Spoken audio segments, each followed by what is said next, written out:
Assalamualaikum warahmatullahi wabarakatuh. Apa kabar teman-teman? Semoga Allah selalu melindungi kita semua. Pertama-tama yang paling utama, marilah kita panjatkan puji beserta syukur kita kehadirat Allah Subhanahu wa taala karena atas nikmat yang diberikan oleh Allah kepada kita, yaitu nikmat kesehatan, sehingga pada hari ini kita masih bisa beraktivitas seperti biasanya, walaupun aktivitas kita masih dibatasi oleh pemerintah dengan adanya COVID-19 ini. Salawat beserta salam kita haturkan kepada junjungan Nabi besar kita Muhammad Sallallahu Alaihi Wasallam, karena atas jasa beliaulah pada hari ini, pada kesempatan ini kita masih bisa merasakan perkembangan, terutama perkembangan ilmu dan teknologi. Baiklah, pada hari ini kita akan melanjutkan perkuliahan online kita, yang mana mata kuliah tentang strategi pembelajaran. Pada hari ini kita akan mengulas atau membahas tentang strategi pembelajaran peningkatan kemampuan berpikir.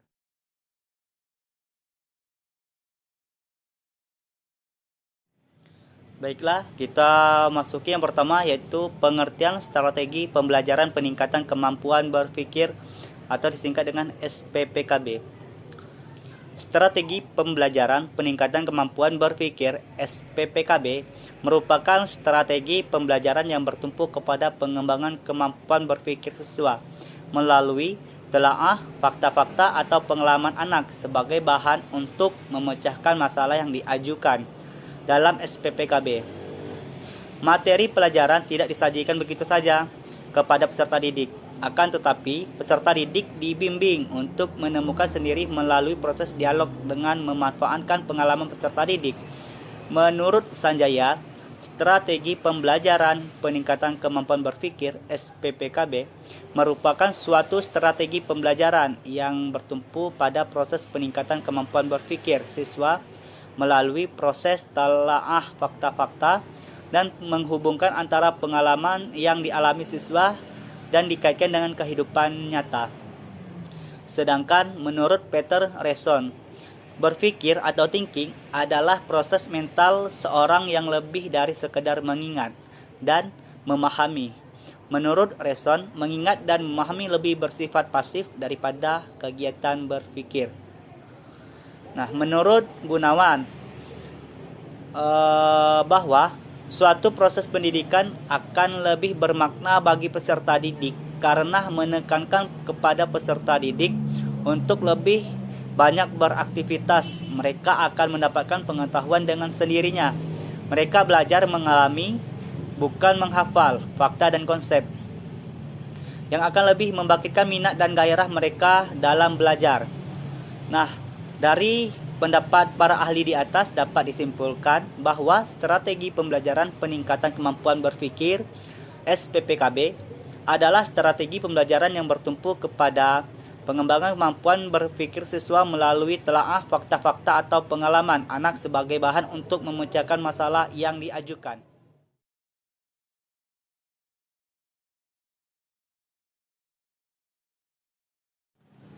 Kita masuk ke yang kedua, yaitu tentang karakteristik strategi pembelajaran peningkatan kemampuan berpikir (SPPKB). Nah, SPPKB pada dasarnya memiliki 3 karakteristik utama. Yang pertama, proses pembelajaran melalui SPPKB menekankan kepada proses kekuatan mental siswa secara maksimal. SPPKB bukan model pembelajaran yang membiarkan siswa untuk pasif atau sekedar mendengar dan mencatat apa yang disampaikan oleh guru, tetapi menginginkan agar siswa aktif dalam aktivitas proses berpikir. Yang kedua, SPPKB dilaksanakan dalam situasi dialogis dan proses tanya jawab secara terus-menerus.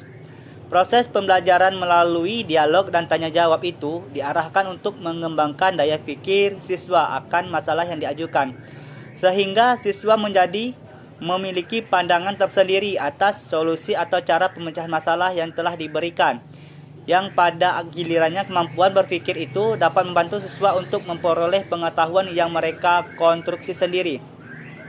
Yang ketiga, SPPKB menyandarkan akan 2 masalah pokok, yaitu Sisi proses dan hasil belajar.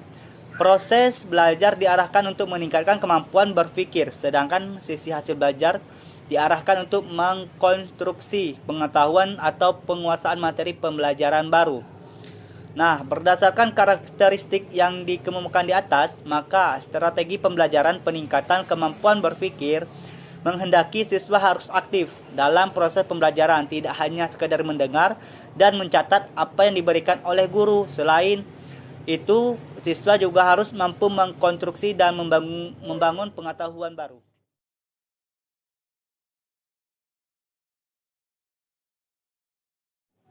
Baiklah, kita memasuki kelebihan dan kekurangan strategi pembelajaran peningkatan kemampuan berpikir (SPPKB).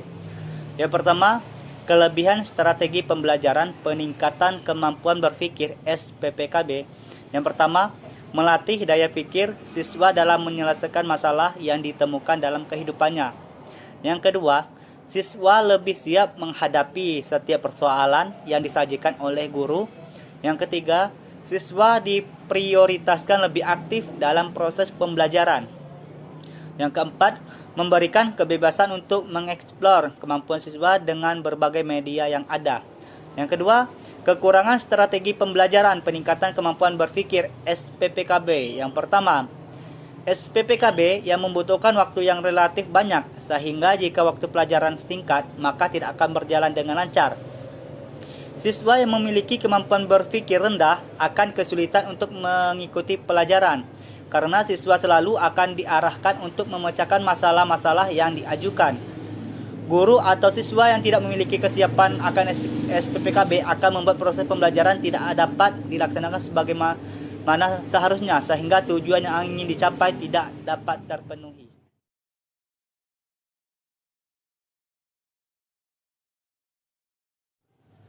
Dasar pertimbangan strategi pembelajaran peningkatan kemampuan berpikir (SPPKB).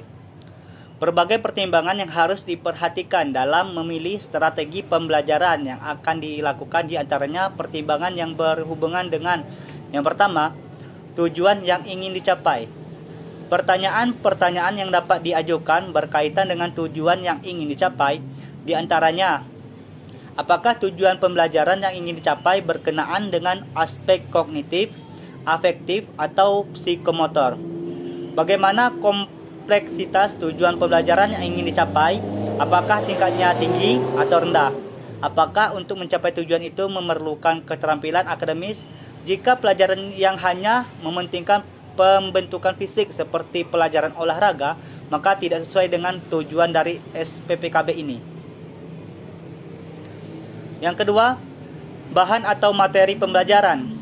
Pertanyaan-pertanyaan yang dapat diajukan berkaitan dengan bahan atau materi pembelajaran, di antaranya apakah materi pelajaran itu berupa fakta, konsep, hukum, atau teori tertentu. Apakah untuk mempelajari materi pembelajaran itu memerlukan persyaratan tertentu atau tidak? Apakah tersedia buku-buku sumber untuk mempelajari materi itu? Yang ketiga, yaitu siswa. Pertanyaan-pertanyaan yang dapat diajukan berkaitan dengan siswa, di antaranya apakah strategi pembelajaran sesuai dengan tingkat kematangan siswa? Apakah strategi pembelajaran itu sesuai dengan minat, bakat, dan kondisi siswa? Apakah siswa pembelajaran itu sesuai dengan gaya bahasa belajar siswa?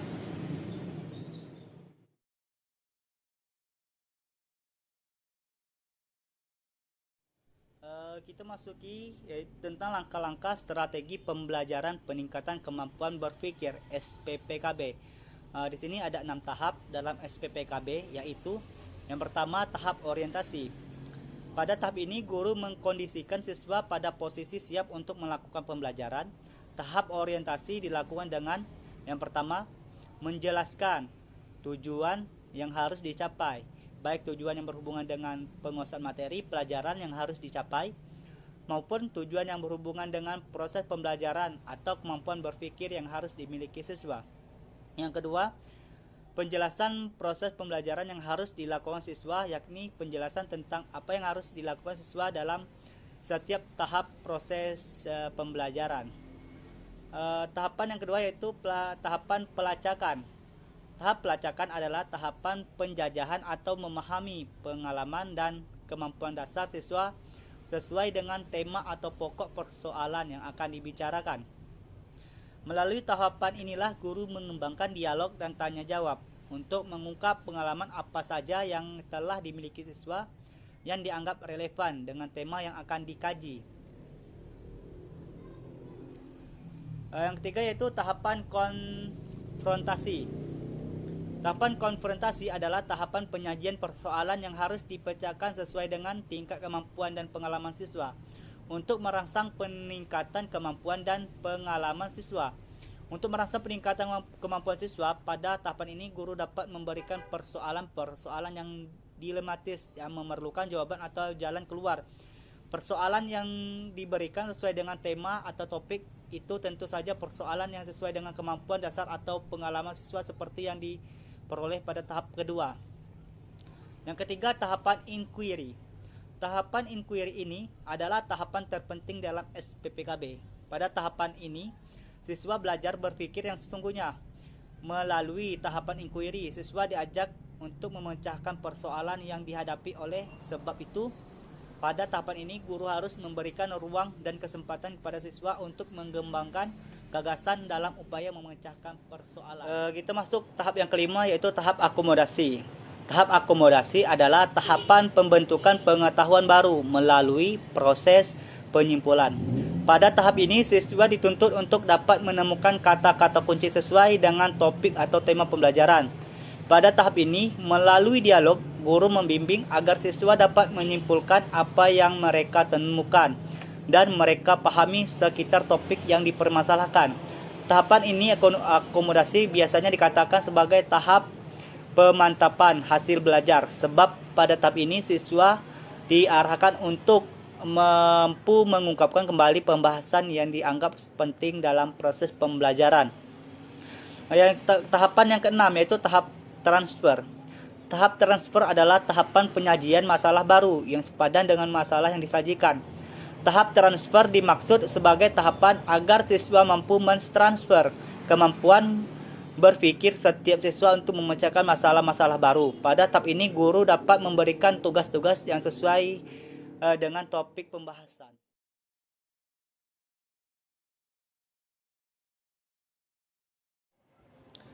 Baiklah, kita masuk ke metode yang digunakan dalam strategi pembelajaran peningkatan kemampuan berpikir SPPKB.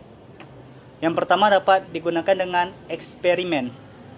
Suatu cara mengajar yang dilakukan seorang guru di mana peserta didik melakukan suatu percobaan tentang sesuatu hal, mengamati prosesnya serta menuliskan hasil percobaannya. Kemudian hasil percobaan tersebut disampaikan di depan kelas yang akan dievaluasi oleh guru. Dengan eksperimen bertujuan agar seorang peserta didik mampu mencari dan menemukan sendiri jawaban dari berbagai persoalan yang dihadapi dengan mengadakan percobaan sendiri. Peserta didik juga akan terlatih dalam cara berpikir yang ilmiah. Yang kedua, dengan penemuan atau discovery. Penemuan adalah terjemahan dari discovery. Menurut Sun, discovery adalah proses mental di mana siswa mampu mengasimilasi sesuatu konsep atau prinsip. Yang dimaksud dengan proses mental tersebut antara lain ialah mengamati, mencerna, mengerti, menggolong-golongkan, membuat dugaan, menjelaskan, mengukur, membuat kesimpulan, dan sebagainya. Dengan teknik penemuan ini, seorang guru meningkatkan aktivitas siswa dalam proses pembelajaran. Yang ketiga, dengan metode diskusi. Salah satu teknik belajar mengajar yang dilakukan oleh seorang guru di sekolah. Di dalam diskusi terjadi proses interaksi antara dua atau lebih individu yang terlibat, saling tukar-menukar pengalaman, informasi, dan memecahkan masalah. Dapat terjadi juga semuanya aktif, tidak ada yang pasif sebagai pendengar. Baiklah, itulah tadi pemaparan makalah dari saya. Apabila terdapat kekeliruan maupun kesalahan, saya mohon maaf. Kepada Allah saya mohon ampun. Saya akhiri. Wabillahi taufik walhidayah. Wassalamualaikum warahmatullahi wabarakatuh.